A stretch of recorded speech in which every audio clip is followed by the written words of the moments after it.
Recently, there have been a lot going on in the United States of America.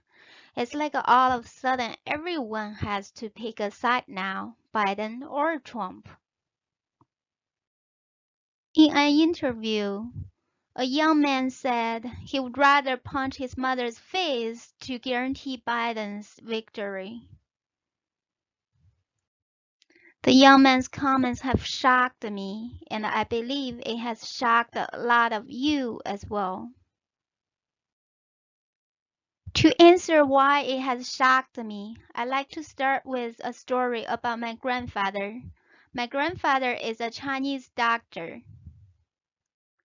Yeah, acupuncture, Chinese herb medicine, all of those cool stuff. My grandfather is one of the kindest and one of the smartest person in my life. For various reasons, I lived with my grandparents for about 2 years when I was a child. My grandfather used to have his own clinic. I remember when I lived with them, there were always people who came at midnight for medical emergencies. We lived in North China, and at winter time it was extremely cold.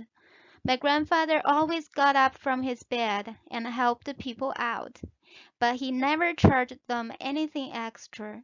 He's so respectful that people still call him seeking medical opinions after he has retired. Nevertheless, such a good person like my grandfather was severely persecuted during China's big cultural revolution in 1970s. He almost lost his life. It must be too painful for my grandfather even to recall what has happened to him. So all I have learned are actually from my grandmother. My grandma told me she and all the kids couldn't even talk to my grandfather at the time because my grandfather was defined as people's enemy. And all the people my grandfather helped when he was a doctor also turned against him. In China's big cultural revolution, it was actually not unusual that family members turned against each other. One of the well-known stories is about a previous high-ranked China official, Be Xilai. He has broken 3 ribs of his own father. The young man's assertion that he would punch his mother's face to ensure Biden's victory has made me feel very uneasy, as it does show the possibility that socialism is on its way to America.